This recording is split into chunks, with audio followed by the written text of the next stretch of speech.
We went up to Portland, Maine the weekend between Christmas and New Year's and did the long weekend there, and that was really fun. Dude, get out of town. I went to Portland, Maine the day after New Year's. Damn. Okay. Well, we missed by a few days, so we weren't there at the same time, at least. That's so funny. What a random experience. Yeah. Have you been there before?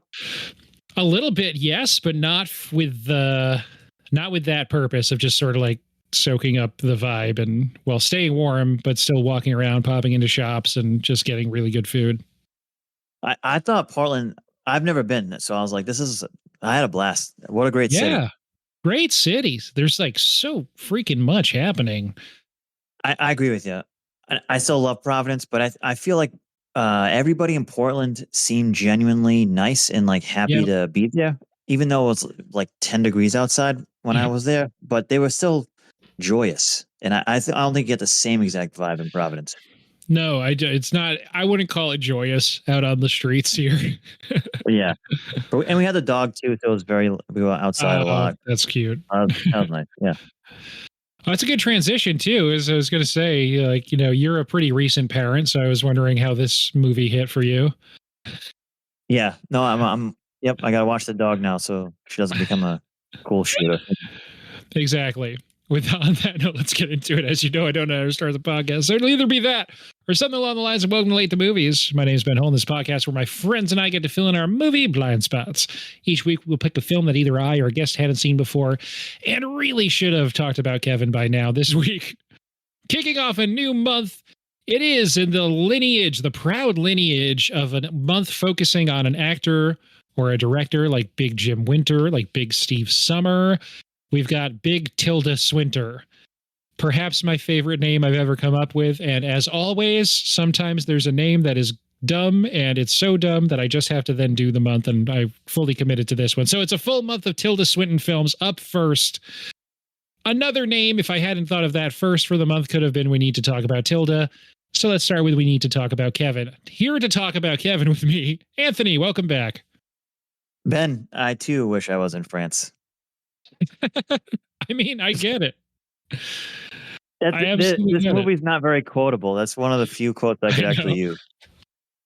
Yeah, it's mostly just like overlapping repeated phrases and noises and saw sounds and police lights. And yeah, it's a tough hang, but we'll get into it. First off, you haven't been on it in a little bit. Have you seen anything good since then?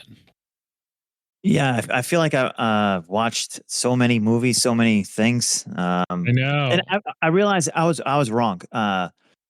Tilda Swinton is not in this movie I want to talk about called The Invisible Raptor. She's in another movie called The Dead Don't Die, where she plays like an alien medical examiner. Now that movie was awesome with Bill Murray and Adam Driver. But the best movie that I saw was The Invisible Raptor. I saw this maybe 2 weeks ago. One of like a legitimately funny movie that haven't laughed at out loud in a very long time. So funny. No name actors. I think Bill Murray's brother's in it. He plays the sheriff. Oh, wow. But John Stamos' new wife is in it. None of them can really act, but the premise is so stupid and the jokes are so funny that it's hilarious. It looks like Sean Astin's in the middle of the poster. He could act. Sean Astin's in it for maybe 3 minutes. Okay, I was going to say, this looks like a movie that a guy like Sean Astin is in the middle of the poster and is in it for maybe 3 minutes. Yeah, exactly. That sounds about right. He's, not to spoil it, but he dies in the first 5 minutes. Fantastic. Well, get that paper, Sean Astin. We love it. This movie does not have a Wikipedia page. It doesn't. I tried looking one up. It doesn't have it. But I'm telling you, it's well worth it. Rent it, and it's really good. I like that you described it as it's fantastic. No one can really act. It's so on the nose, like Jurassic Park meets like James Bond type thing. Yeah, I guess. Or like absolutely. Men in Black versus Jurassic Park. It's super funny. The jokes are funny. The jokes land. I don't know. I liked it. That's fantastic. I recognize one guy aside from Sean Astin in it. It's like the super old guy who's like a character actor that is a small part in a bunch of different things on TV and in movies. He was like the upstairs neighbor in Friends, or the downstairs neighbor that was like hitting the ceiling. Yeah, that's the guy I'm thinking of. Yeah, he's been in like a million different things. Who's as like a bit part. Billy Madison and Home Alone and stuff. But other than that, I'm not familiar with these folks. Don't know any of them. Oh, Richard Riles there. Yeah, okay. Where did you find this? How did you come across this and then decide to watch it? We were just scrolling through Amazon for a very long time, and I was like, "Oh, Invisible Raptor." I watched the trailer, and I was like, "We're watching this," and it's well worth the $6.99 or whatever I paid for it. That's one way to keep costs down if you don't have like Jurassic Park budget, is just make all the raptors invisible. Is that the premise? The premise is the government was creating like an army of invisible raptors to fight like future wars. Wow. Okay. And then they like bred this raptor, and then for like 2 million years it has 2 million years of instincts, and they have it from a baby till it's an adult. But all the pictures, there's like a funny scene where they show pictures of like the raptor on its anniversary, but you don't see anything because the raptor's invisible. Wow. Well, it's got, and then it gets out. Then they have to stop it from conquering the world. Pretty okay reviews from the actual reviews that pop up wherever people are writing about this movie. They seem to have more than half the people like it. It has like a 76 on Rotten Tomatoes. Yeah. There you go. Over 60% on Google, and everyone, if you're reviewing movies on Google, you're the real scum of the earth there. So they usually hate everything. I highly recommend it. It's well worth it. And like I said, the dead don't die. Transition to Tilda. That was very funny. Yeah. I thought for a zombie movie, which not really my thing, but it was good. Yeah. I don't have a Tilda thing I've watched recently aside from movies I'm already going to talk about this month. But the most recent thing I saw was I finally went to the theaters, just, put my money where my mouth is, or I guess my showcase subscription where my mouth is, and actually went out to a theater to support this industry. And saw Nosferatu. Oh, nice. How was it? I loved it, but I'm a big Dracula guy, and I like Nosferatu anyway. So I was primed to like it, and I like Robert Eggers' previous films, and it was like that. I'm shocked at how well this movie is doing, because it's not really that much more commercial than his other films that all made almost negative dollars for their art house distributors. But right. Hey, I'm down with it. It's great. It's high gothic horror. He does a fun thing that is a couple times where, like, the original Nosferatu from over 100 years ago has a lot of iconic images, specifically like shadows growing against walls and going up staircases. And he holds back almost the whole movie. And then in like one of the second, I think like pretty much the last scene, he finally pays homage to that. And I don't know, it got to pop out of me as a movie nerd who has actually seen the 1922 Nosferatu. That movie rocks also, by the way. That was recently in theaters, and I didn't get to see it because it was one of those weird event cinema releases that multiplexes have to show because of their, I don't know. Oh, I can't remember. The Fathom Events deals, like if they want to show any of them, they have to show all of them. And that's why really random movies show up in like suburban multiplexes. Anyway, pretty recently, there was a release of Nosferatu, the original one, the 1922 film, in theaters that was scored with Radiohead songs. Oh, wow. And I really wanted to see that, but I couldn't. But that's my transition, because Johnny Greenwood from Radiohead did the music for We Need to Talk About Kevin. The best part of this movie is the soundtrack. It's really good. And I think, I mean, the namesake of the month, Tilda Swinton, is really good in this film too. Maybe you don't feel the same way. Well, let's get into it. I hadn't seen this movie before. I don't know if you had either. I've never seen this movie. I didn't even know what it was about. And after watching it, I kind of like This is a tough movie to do a podcast on. I almost regret picking this. So I apologize for that.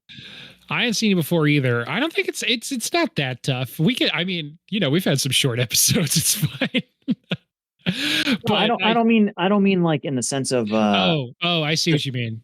It's a tough hang. Subject matter is tough. But I mean, we are of that generation where like the film takes place in the early 2000s, and of course, like you think of Columbine. So I don't know. This it's came out in 2010, but it's set in the early 2000s. So I mean, I don't know if this film. I don't remember this film coming out at all. I don't know if there's any controversy surrounding it.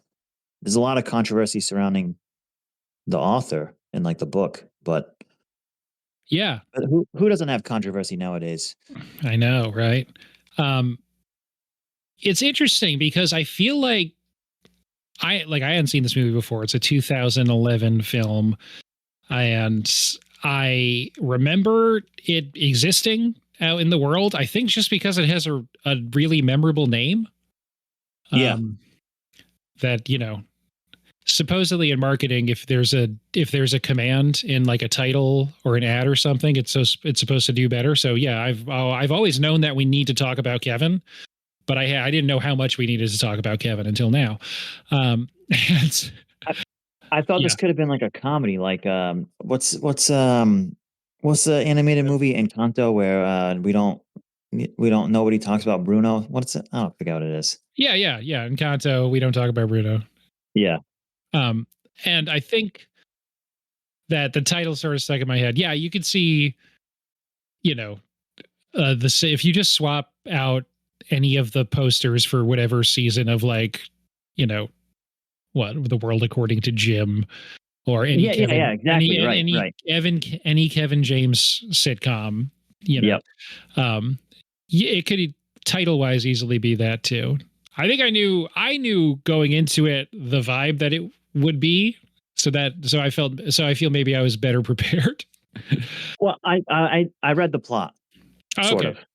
So I knew what I was getting myself into, but even as we were watching it, my girlfriend was like, "Well, this is kind of a hard movie to do a podcast on." She's like, He said I wouldn't touch this with a 10-foot pole, but I'm like, it's not. It's a fictional. It's not real. It's fictional. So I mean, yes, sure, real things happen, but we're not talking about the real events. We're just talking about a movie.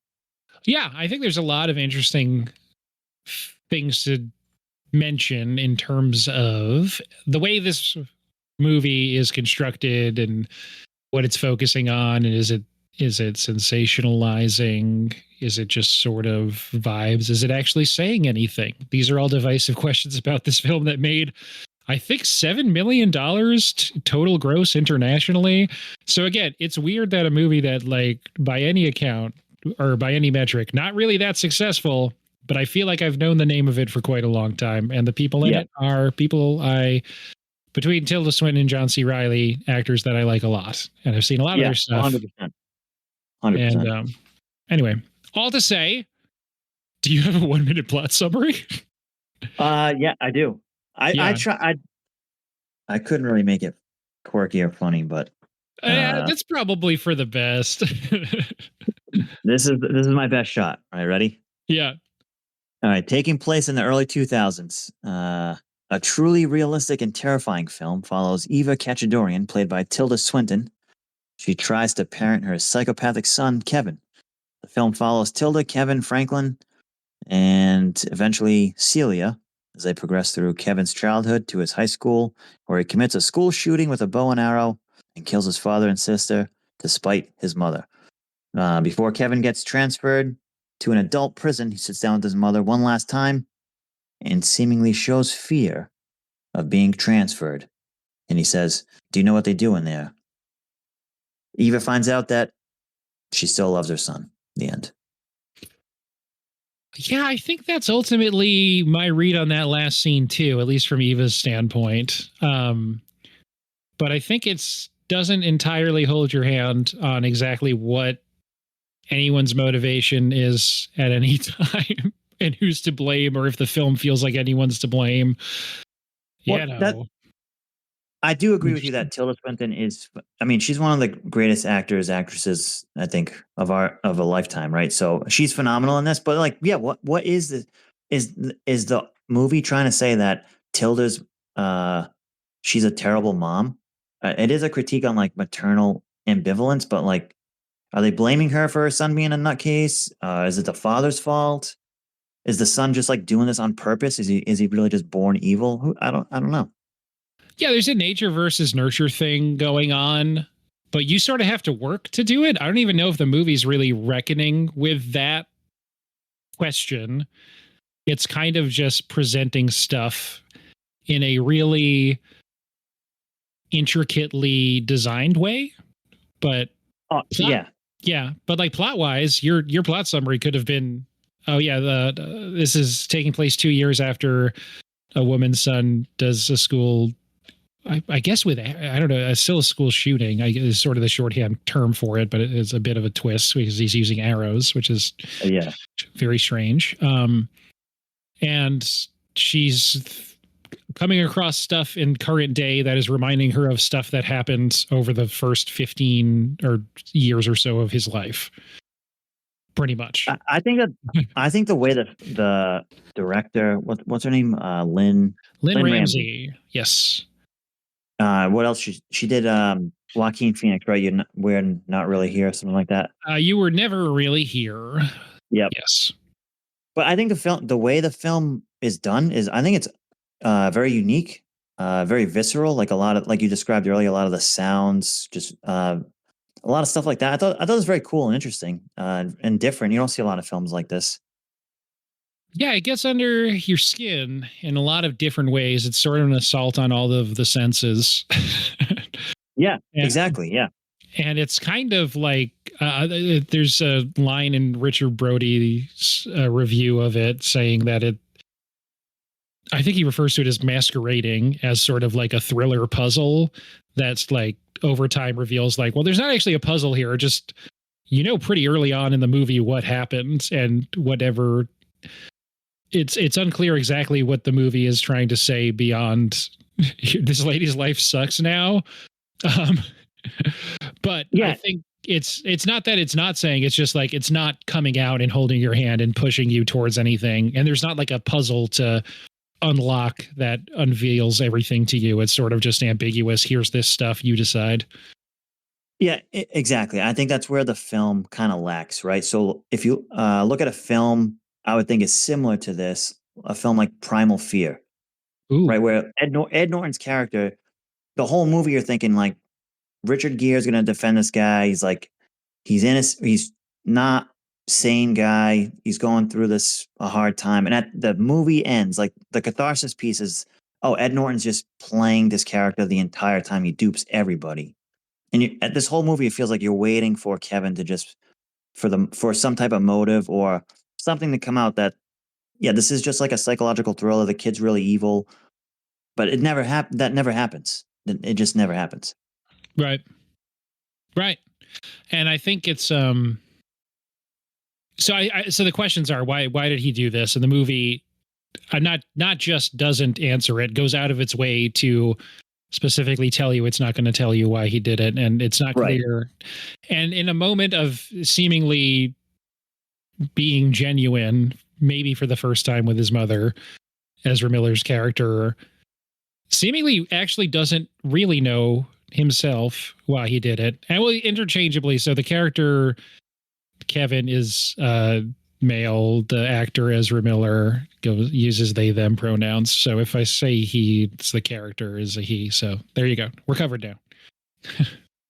Yeah, makes sense. But is it ironic that Ezra Miller plays Kevin, knowing what we know about they at this point? It's not. It sits in a different place. So in a lot, both the subject matter and then also the Ezra Miller of it all does make it kind of a tough hang, but compelling in a weird way when there's the archival, or I guess Eva is watching it as it happens. There's the sort of stereotypical serial killer on, 60 Minutes interview that's happening at some point, and like how creepy and sort of smug they're being. And turns out that's maybe Ezra Miller's actual vibe in real life in some ways. Yeah, exactly. 100%. So yeah, that definitely adds an air of unsettling to the entire proceedings. That's where I wish the movie went. Like this is just a not a random occurrence, but these sometimes these things just happen, and we can't really explain it. But man, you give birth to a serial killer, and then hey, sometimes you get dealt a ace of the two aces of the same suit. Sometimes you get a 2 and a 7. You know what I mean? Yeah. Yikes. Well, anyway, I think I don't know.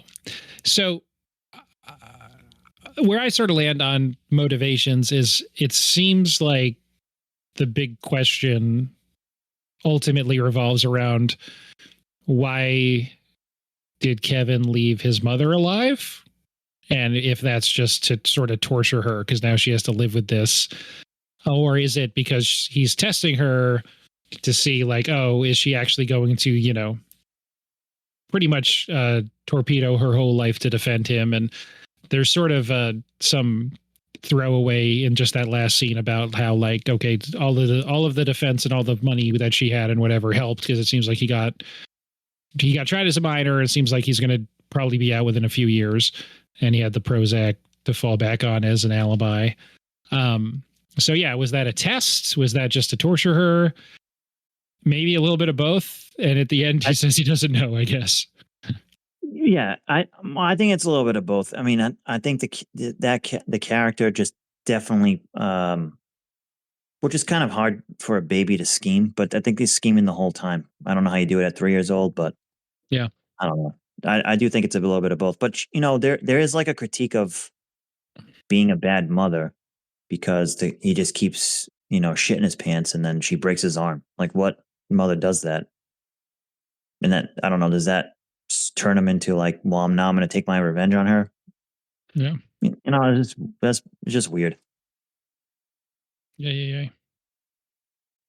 But I do like the stylistic nature of it. I thought a lot of the context is great. Like moving them out of the apartment and into that huge house, as ugly as it was. But that's I thought that was very interesting. Like an interesting concept to see. Like maybe John C. Reilly's sort of his foil to Tilda Swinton is sort of like this dumb, happy-go-lucky optimist. Like, oh, the kid's just like he's just a boy. He says, right. So I think there's like a critique on like men, boys, boys grow up different than women, stuff like that. You know what I mean? Yeah.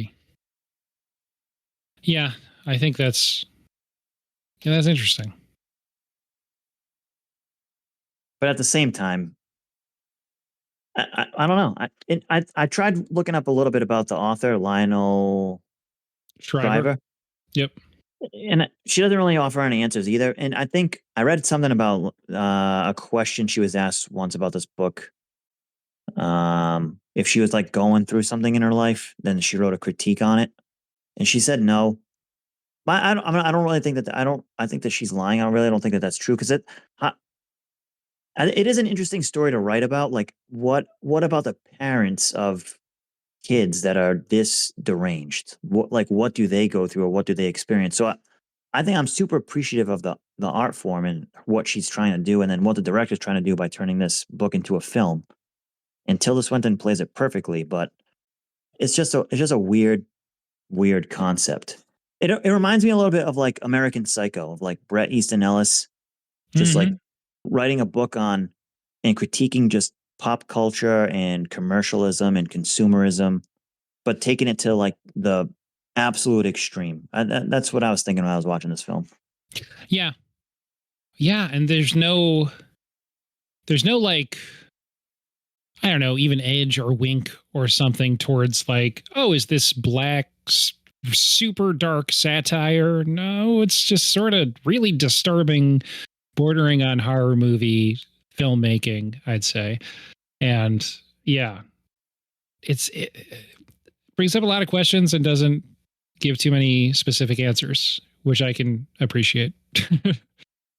And I didn't read the whole plot, so I wasn't expecting that Yeah, I just say the story, not just the movie, the novel too. yeah. Yeah. But I wasn't expecting him to Kevin to kill his mother. I mean, his father and the sister at the end either. Yeah, and I guess that is sort of the unanswered question until later in the movie: is did they just leave her, or are they dead? And turns out they were also murdered. No Oh, good. I see what you're saying. I thought maybe you're thinking. I thought you maybe were going a different angle here. Like she's. What if the real story? What if it's all like third dimensional? Like this never really happened. This is all just a dream. Oh wow. Well, audiences would hate that, but Yeah, it'd be no, I know. interesting. No, you know why I say that? Because you Yeah. know what else to a short segue. I watched Interstellar and that I thought that movie was awesome, but then it loses me when Kevin McConaughey stuck Matt McConaughey stuck in the In the alternate bookcase. dimension. Yeah, he's in the Tesseract, whatever they Yeah, call it. Yeah. yeah, and I'm like, no, this lost me at this point. So like maybe Kevin's in an alternate universe, and Tilda Swinton has to go jump into space to save Kevin from his future self. Yeah. That's I don't know if that's fully supported in the work, but though yeah, she's just in a bookcase somewhere screaming about "Don't let me go to France" or whatever. Yeah, Or Ecuador. There, it only happens like in voiceover that John C. Reilly's like asking her not to go to Ecuador because yeah. for 2 months, and maybe that was the 2 months that could have changed everything. That's it. Yeah, it is such an internal film, and I feel like you're with Tilda Swinton for so much of it with her just in a room by herself or reacting to things, but not really in dialogue with other actors, and you don't really feel like I didn't feel bored by that. And that is, I think, a testament to the performance.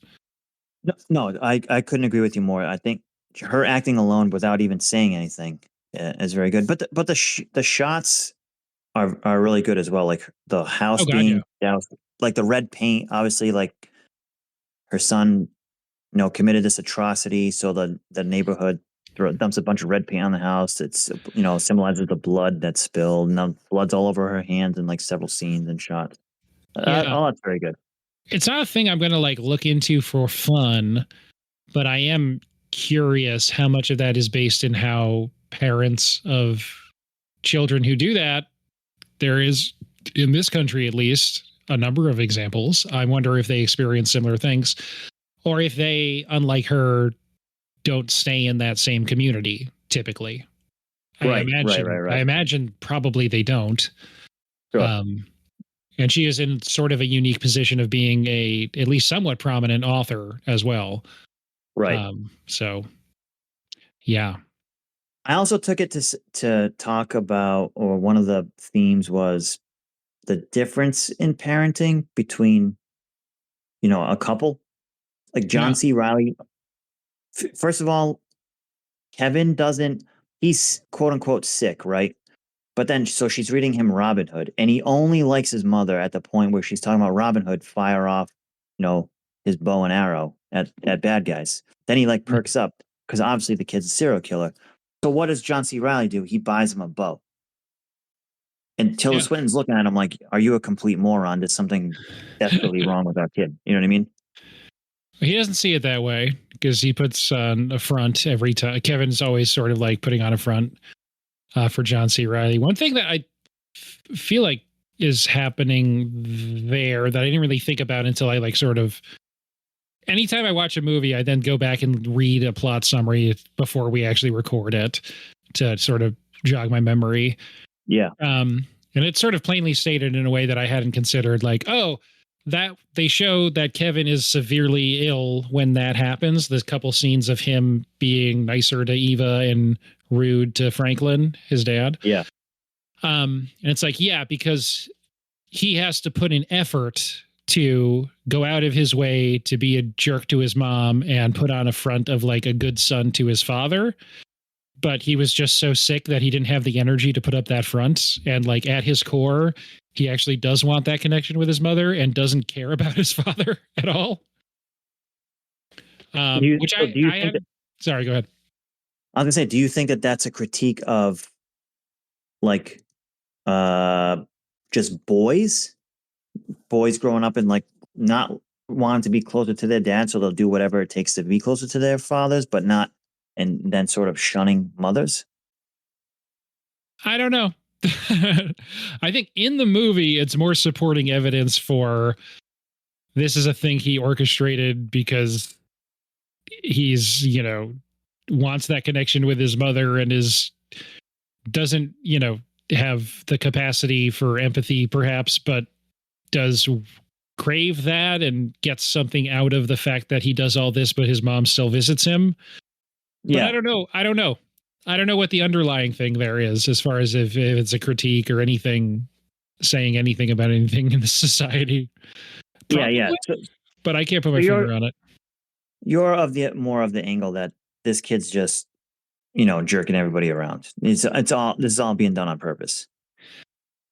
It seems like he's substantially more focused on getting a reaction from his mother, than like anything else. And maybe this is just over time escalating to, he feels like, okay, well now this in his mind is a logical way to get a big reaction from his mother. Right. And to test her into seeing if she'll show up for him and, destroy her entire life on his behalf. Yeah. No, I think that makes total sense. Yeah. Doesn't make it a fun movie. No, for sure not. And you watched it with your partner and a puppy, and I hope that helped. Yes. Maggie, my girlfriend, she watched most. I actually watched this twice because I fell asleep last night and then I watched it again today. So, but she watched most of it. And she was like, "That's what she was saying. This is a hard movie to talk about for a podcast." But she's like, "He said, don't you guys usually make jokes?" I was like, "Yeah, fewer this time." I'm thinking. I was thinking that as we were watching it too. It's like, we usually don't take it that seriously. I think for the sake of not being assholes, we will a little bit more than usual. But I will say, one at the end though, when the atrocity actually happens, right, and everybody's sort of pissed off, but the crowd is like. It says I watched it with the subtitles on, so it says crowd screaming, but the screaming sounds like he's at a rock and roll concert. Like, you know what I'm saying? Maybe that felt intentional to me. I know exactly the moment you're talking about. Yeah. I thought that was. I mean, I thought that was a good scene of adding more insight into the mind of Kevin. Yes, it's another thing that like stylistically is a really interesting flourish that I wasn't expecting, but then as it was happening was like, oh yes, of course, that is a really interesting way to execute on that. And I guess that's saying that's how he's seeing himself. I don't know if the rest of the movie he's necessarily seeing himself as someone craving fame or attention.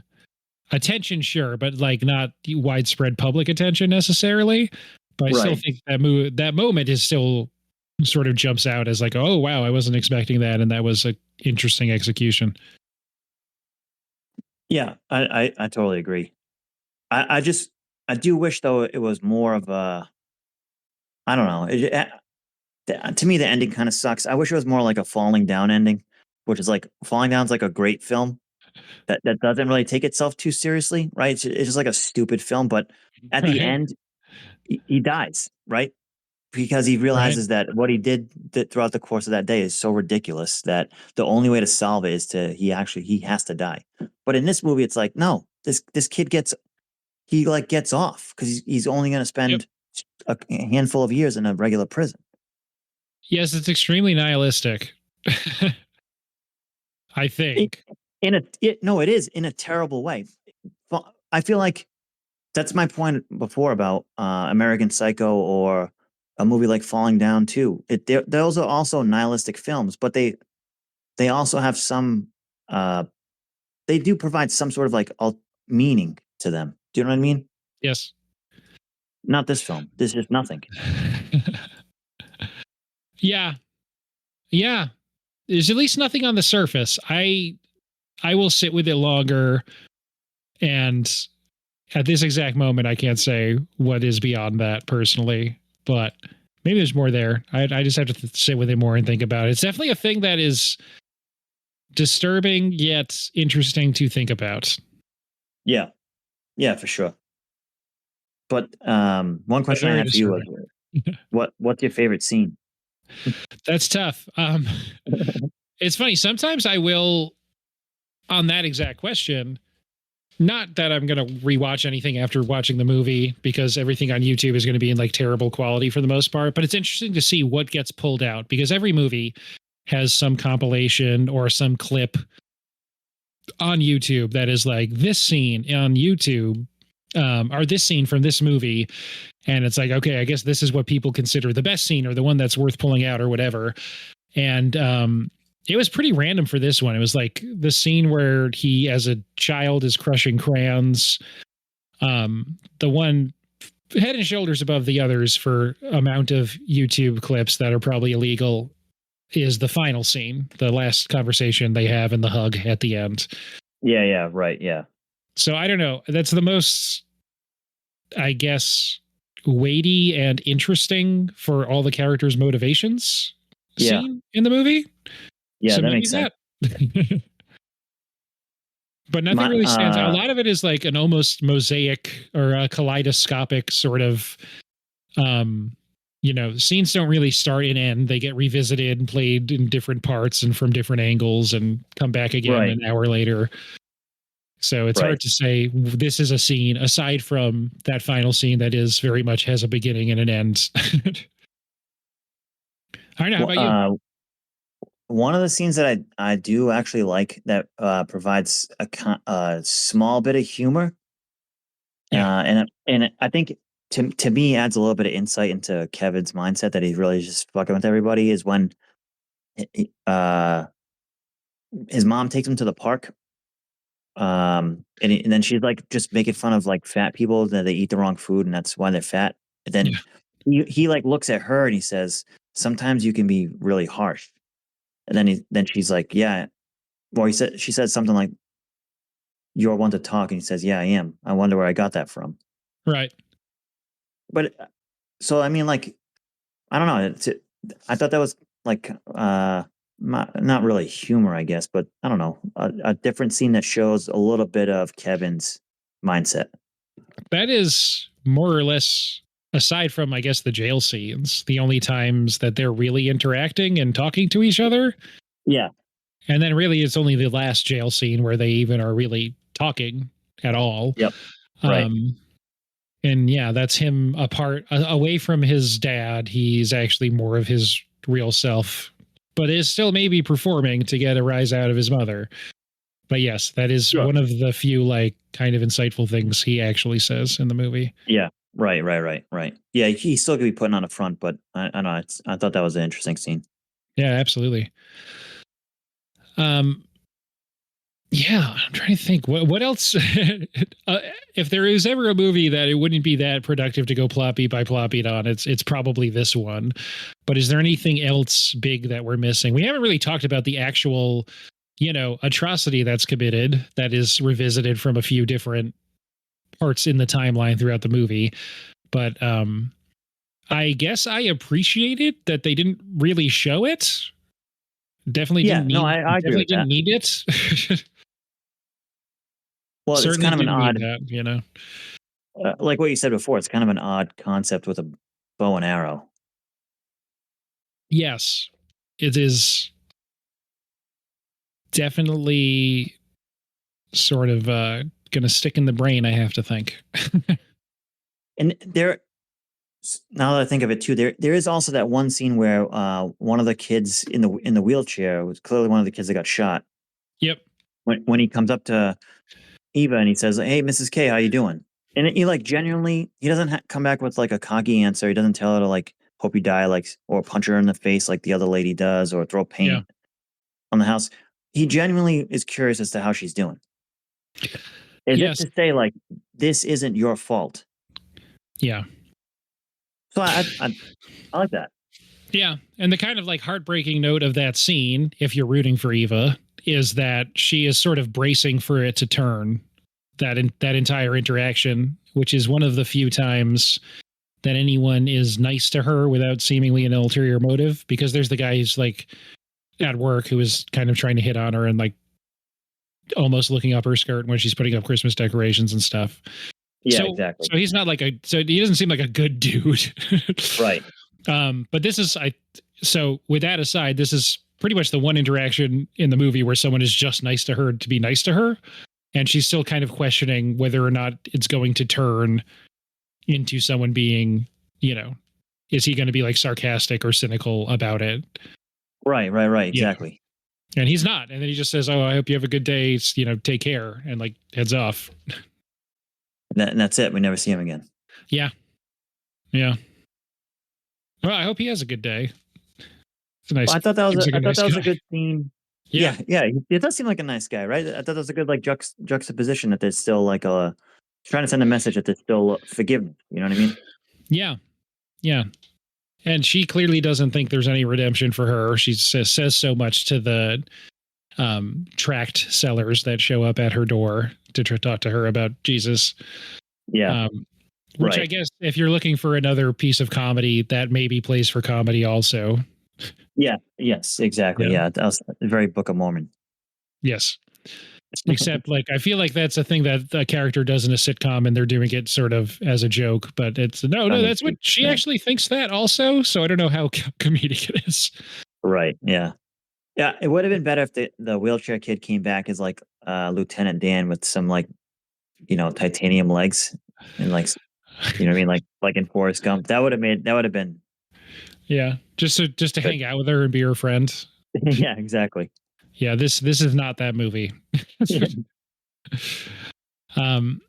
it is an interesting movie. I'm glad I have watched it now.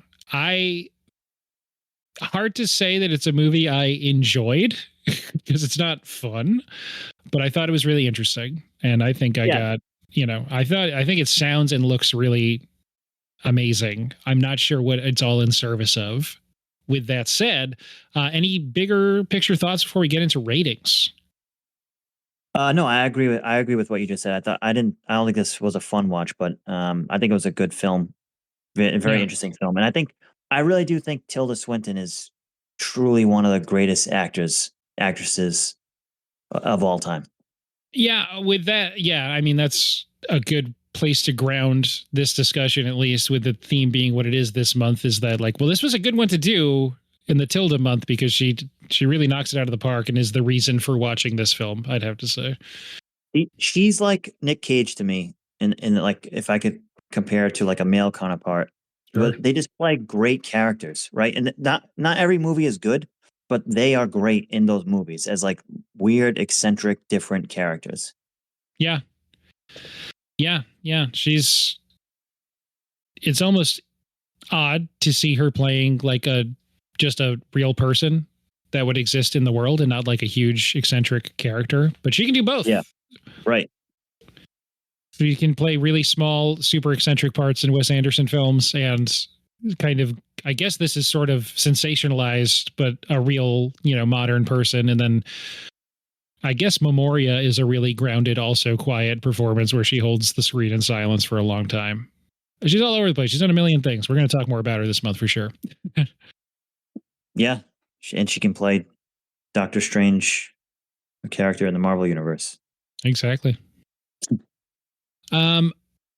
Speaking of characters and smaller parts, I believe the next episode is going to be Constantine. Have you seen Constantine before? No, I've never seen Constantine. I wouldn't say we could have picked that one. It's good. Well, fortunately, I have other people to talk about Constantine about. She's not in it as much. She definitely doesn't star her, so it's going to be an odd fit for this month. However, Constantine is dope, and when else are we going to do it? So it's going to fit. It's going to be fine. Nice. We could have saved it for a Keanu month, but whatever. Yeah.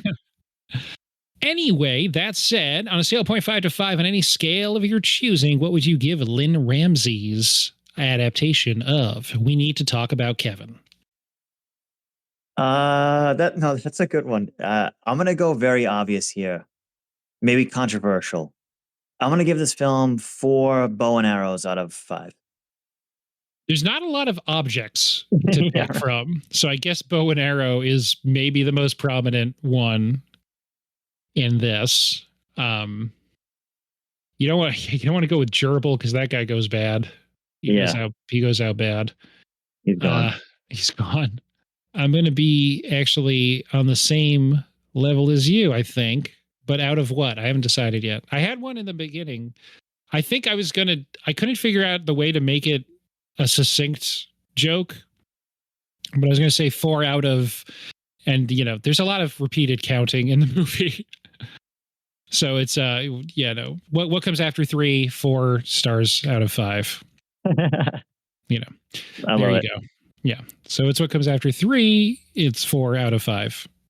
I said stars accidentally. Oh no. Well, that's it. I have to cancel the rest of the podcast. No.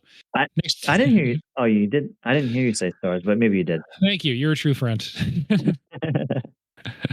Okay, cool. Well, this is the first episode of the month, so we haven't thought of a great question yet, but we have talked a lot about Tilda Swinton's versatility. So if someone was to make a biopic about your life, what role would Tilda Swinton play?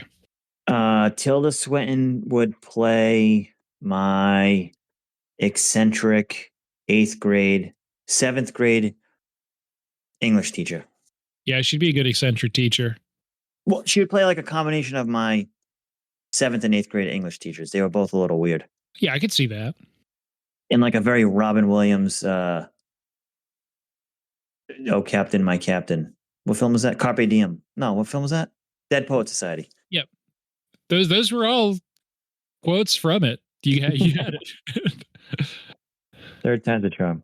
There you go. Yeah. We've already done Dead Poet Society on the podcast, but that was that was a fun one to revisit a couple years ago when that episode came out.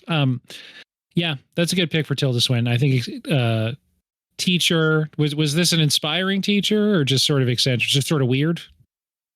No, both of them were 2 really good teachers. Yeah, and they were both very fun and smart and talented, and they weren't bad teachers by any means. But I wouldn't say they were inspiring, but I remember a lot from those 2 classes, so they were good. Yeah. I'm gonna have to come up with 4 different roles for Tilda Swinton to play. So for some reason, my brain is stuck on. There is a late period David Bowie song, I think, called "The Stars Are Out Tonight," where she plays David Bowie in the music video. And then I started thinking about Flight of the Conchords, who have David Bowie dreams in one of the early episode of that program as well. And so I think she'd play David Bowie in a dream I have about David Bowie, I guess, in my life. Nice. So there you go. I like it. So that's 1 down. I got to come up with 3 more this month, but it'll be fine. No, but where would you rank for you as like a movie guy? Where would you rank Tilda Swinton as, we'll say, female leads, or just in like your ranking of top 3, female lead actresses? Yeah, she's up there for me. I think if I was thinking of like who my favorite, who am I buying a ticket? If they're in the movie, I want to see the movie. She's up there for me. There's a new Pedro Almodovar film out called Room Next Door that she stars in that I haven't seen yet. I don't even know if it's been released around here. So I, for instance, will want to see that when it comes out or is available to me because Tilda Swinton's in it. So I think for me, her range, the different kinds of movies she makes. My sister and I talk about sometimes a question that you see as like a copy pasta around the internet. If you had to pick one actor and you could only watch their movies for the rest of your life, who would you pick? And I feel like Tilda Swinton would be really highly ranking on that because of all the different kinds of movies she makes, the different performances she can channel, Yeah, I that's a good way to put it. I agree with that sentiment. She'd be like in the top 2 or 3 for me of if I only had to pick one. Yeah. Who's your desert island, so to speak, that you can watch any of their work? Yeah. There you go. I think that puts a nice button on it. Yeah. That's great. We both think it's a good movie, but a tough hang. Tough hang. If you really want to Tilda Swinton pick me up though, then go check out The Dead Don't Die with Bill Murray, Adam Driver, and Tilda Swinton. I haven't seen that yet, but I remember it coming out, and then I didn't see it then either. So I'll have to rectify that before we talk next time. It's old. It came out in 2018. Yeah. Well, That makes me feel old hearing that is old, but I think anything before 2020 feels ancient to me at this point. Yeah, exactly. Yeah. All right, Anthony, thanks. Thanks for coming back, and we'll get you back on soon. Yeah. What's on tap for the next month? You haven't thought that far ahead? Oh no, we've thought. So I'll skip to March because it's more normal. March we'll do Best Picture nominees. That's what we've done the last few years. The Academy Awards, as of now, slated to be in early March this year. So pretty much that'll happen, and then we'll start talking about Best Picture nominees. But yeah, go ahead. That just reminded me of like one. If you gotta get me on a podcast for the Best Picture nominees, because I have a hot take about the most ridiculous movie that won a Golden Globe, The Brutalist. That I'm going to save it for a later episode, though. Have you already seen The Brutalist? No, but I think that movie is so stupid. But I'll save the take. All right, a nuclear level take about a movie you haven't seen yet. I love it. Well, thanks, Anthony. You got something to look forward to now. I love it. No, thank you so much. Anytime. You can find ourselves on Linktree, linktr.ee/late to the movies. Until next time. See you then. See you then.